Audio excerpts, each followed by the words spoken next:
Well, I talked about the direct-to-video movies, now let's talk about the Scooby Doo TV specials and movies.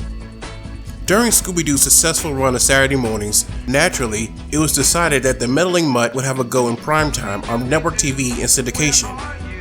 Now, I already talked about several specials like Arabian Nights and the Scooby Doo Project, so this vid is going to cover the more famous ones. I saw these at a young age and I enjoyed them. But where did they sit with me as a huge Scooby Doo fan, all these years later? Well, let's find out. Now, there was a proposed project from 1971 called Scooby-Doo Escape from Witch Island. Not much is known about what this was, or if it was supposed to be a special at all. Only thing that exists is concept art by HB artist Alvaro RC. But the very first Scooby special was 1979's Scooby Goes Hollywood, airing in prime time on ABC. In this special, the gang aren't the mystery-solving ghost hunters we all know and love. Instead, they're actors on a TV show, which of course is Scooby-Doo Where Are You? After days and days of doing the same routine, Shaggy gets fed up and sets out to get him and Scooby-Doo better roles and make Scooby a bigger star, while Scooby is unsure what to think of all this. The two head to the network president, voiced by Rip Taylor, to pitch ideas for a potential starring vehicle for Scooby. After a few efforts, he understandably doesn't take them seriously, so Shaggy and Scooby decide to leave the show, much to Fred, Dabney, and Velma's disappointment. The rest of the special is mostly Scooby and Shaggy pitching projects and trying to mingle in Hollywood, with every attempt failing miserably. Out of all the Scooby specials and movies, this one fans seem to remember the least, and to be fair, there's kind of a good reason. It's not that long and it didn't really air on TV that much. The last airing I remember was on CN in 2009. My cousin had it on video and I remember watching it every time we came to visit. And me being a huge Scooby-Doo fan, even I have to admit, it didn't leave that much of an impression. I think newer fans mostly get put off by the Hollywood hijinks plot and the lack of mystery, but keep in mind this was made at the time when the Scooby formula was getting stale. Hell, Scrappy-Doo debuted around the time this aired. But still, I don't think this is what fans wanted to see. Scooby is the Scooby without mystery, ghosts, monsters, or bad guys in masks. The movie Scoob had a similar problem. I think it's very telling on the old Scooby-Doo website. There's a false synopsis of the movie about a monster trying to stop a film Scooby is starring in. Also the fact that Shaggy is pretty unlikable here. When you look at what he wants to do, he's basically manipulating and exploiting Scooby just to get fame and fortune. That's not the laid-back dog food eating hippie we're all familiar with. I guess that's another reason why WB never pushes this one as much as some of the other Scooby stuff. Any good things? Well, Rip Taylor as CJ is pretty fun. There are some good moments, like Scooby's young fans rallying him to get him back to this old show, and the comeback Scooby-Doo sequence is really sweet. Also, it's a very 70s time capsule. There's spoofs of Happy Days, Charlie's Angels, Superman, and The Love Boat. References to celebrities like Johnny Carson. Even the musical numbers, especially Gotta Have Time, is drenched in 70s cheese. Not to mention the animation, while still very limited, have a very noticeable upgrade. TV cartoons back then didn't have huge budgets, but because this was in prime time, they could have the characters have more fluid movement than you would usually see on Saturday mornings. Overall, it's not bad, and there's better Scooby stuff out there, but if you're curious, I'd say check it out. Scooby would star in his very first full-length movie in 1987 called Scooby-Doo Meets the Boo Brothers, followed by Scooby-Doo in a Ghoul School and Scooby-Doo and a Reluctant Werewolf, all part of the Hanna-Barbera Superstars 10 syndication programming block. These came at a very interesting time in the franchise history. You see, after 13 Ghosts of Scooby-Doo was cancelled after one season, no new Scooby series aired on Saturday mornings for the next 2 years, and these movies were the only new Scooby productions made at the time. Many elements from 13 Ghosts were carried over for the films, such as Scrappy, Real Ghosts and Monsters, and Shaggy's infamous red shirt. In a way, they also feel like extended episodes of those Scooby and Scrappy shorts, where they just go on adventures and occasionally run into monsters.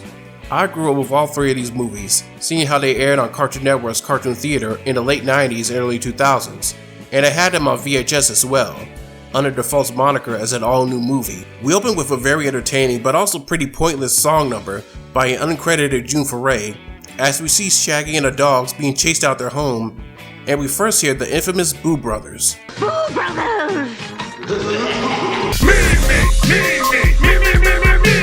We find out Shaggy's uncle Colonel Beauregard left him his country estate, which is Southern Plantation, which means technically Shaggy's ancestors were, look, a gorilla.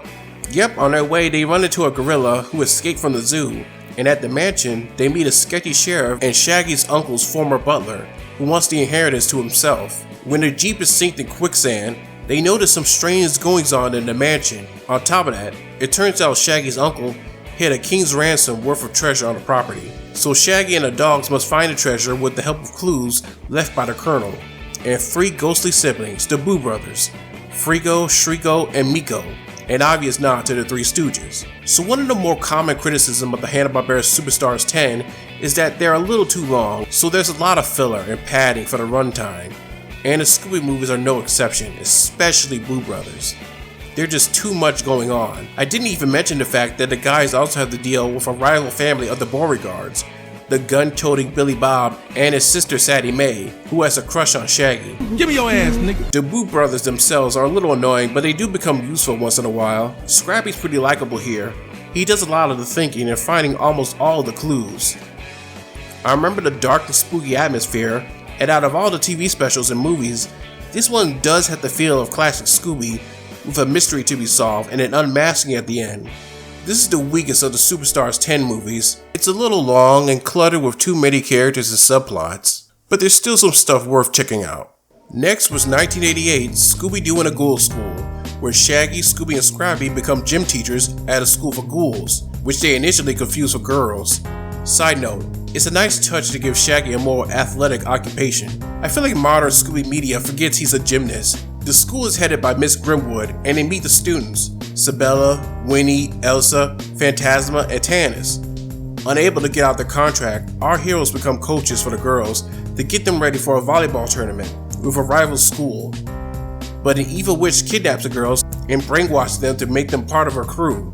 Now Scooby, Shaggy, and Scrappy must save the girls or face the wrath of their famous fathers. So somewhere around the 2010s, this movie garnered a huge cult following, mainly because of the Ghoul girls themselves, and it's not hard to see why. They're all very unique with memorable personalities and designs. They seem to have taken a life of their own. There's fan art, cosplay, they even make an appearance on a Cartoon Network series, OKKO, with most of the original actors returning. The idea of a school full of monsters isn't anything new, but this is probably one of the better ones. With how popular the girls are, it makes you wonder why WB have never thought of bringing them back. They could have had their own Monster High franchise. Maybe they think they'll overshadow Scooby, I don't know. Like Boo Brothers, this one is very long and has filler, but you don't really mind much because you like spending time with these new characters, and the pacing is a bit better. I say the only low point is the villain is pretty dull. I kind of forgot what was the end game of her plan. The puns you're really gonna love or really hate. For me, many of these are so corny and forced, I just can't help but laugh. I must be going batty. You bet I will. It's a bat. Picture of him. This is bat news. On one last note, in 2002, Warner Bros. Released this movie on DVD, but the trailers made it look like it was one of the then current Scooby-Doo direct-to-video movies, with most of the clips being used from Zombie Island than the actual film. Yeah, Warner Bros. Loved doing this whenever they ever released older Scooby material back in the day. Seeing how these aired on CN once in a while, did they really think they'd fool us? Overall, it's a fun time, check it out. Now we get to the final Superstars 10 movie, and my personal favorite, 1988's Scooby-Doo and a Reluctant Werewolf. In this movie, it's revealed Shaggy for some reason is an accomplished race car driver with a girlfriend Googie, which is good news for Dracula who needs a werewolf for his monster race. So during a full moon, he turns Shaggy into a werewolf and forces him to compete in the race, on the condition if he wins, he gets turned back to normal. But Dracula has no intention of holding up his end of the bargain. I really love how fun and creative this one is. All the monsters, and especially the monster cars, have really great designs, and the monster race is a send-up of wacky races, another Hanna-Barbera favorite of mine. On top of that, I think it's the funniest of all the movies. The monotone crowd is hilarious, the Hunch Bunch gets some laughs once in a while, but by far the funniest is Dracula. This is probably one of my favorite funny Draculas. I mean, sure, he's your typical I'm surrounded by idiots villain, but the performance really sells it. I love seeing him try to sabotage Shaggy's chance of winning out of Dick Dastardly and failing every time, and I love how easily frustrated he gets. The only person just as funny as him is his ditzy wife, Vampira. Her upbeat, chipper attitude combined with that voice kills me every time. I remember thinking Googie was a bit of a nag as a kid, but as an adult, the fact that she's willing to stick by Shaggy even after he turns into a werewolf and helps him out, there's definitely some good qualities to her. So yeah, I like her. I wish she was more fleshed out. My favorite scene is when Shaggy first changes to a werewolf at the drive-in, which could be a reference to one of the segments in Monsters Crash the Pajama Party. The last scene has Dracula, after being defeated, show up with the Hunch Bunch to plot revenge. This cliffhanger suggests there was supposed to be a follow-up, but that obviously never happened. On the whole, I still love this one. Some scenes drag and even kind of repetitive, but there's still a lot of funny gags and creativity that keep me coming back. Highly recommend. You can check out all 3 of these movies and Ghoul's Hollywood on the Hanna-Barbera Superstars 10, the complete film collection on Blu-ray. I suppose we have time for one more special. Question is, which one to do? No. Lord no. This looks good. In 2021, the CW aired Scooby Doo Where Are You Now? So this was an obvious satire of all the reunion specials that were streaming at the time. You know, like the Fresh Prince of Bel-Air reunion, the Martin reunion, and especially the Friends reunion. It takes a page out of Ghoul's Hollywood and portrays the gang as actors on a TV show, reunited at Hanna-Barbera on a Warner Bros. Soundstage. Don't try to make sense of this. As we look back on 50 years of the franchise and learn about the history of how it came to be, while the gang gets roped into another mystery yet again. Honestly, not too much to say about this one. The only highlights are several notable names talking about why Scooby has lasted for so long, archival footage of Joe Barbera, and also production art for various series. Not to mention the current voice cast showing love to their roles. That was pretty neat. Aside from that, the jokes are pretty lame, with a waste of a good Sherry O'Terry cameo. There's also cameos from various Warner Brothers and Hanna-Barbera characters, though some of the voices were terrible. So, what's next for Scooby and the gang? Well, right now it's hard to say. This might be the second longest hiatus with no new Scooby-Doo content, and with Warner not being in a good spot right now, maybe it's appropriate the franchise has a little break. After all, the last hiatus brought us the greatest piece of Scooby-Doo media ever made, that arguably kickstarted the Scooby-Doo renaissance. And there are some new stuff coming. Please be good, please be good, please be good. Will they stand the test of time like Zombie Island or Mystery Incorporated? We'll have to tune in to find out. Until then, I'm gonna keep watching and I hope you will too. Whether classic or modern, Scooby-Doo will always have a special place in my heart. Until next time, I'm 47 Cartoon Guy, and I gotta fly. Scooby-Dooby-Doo!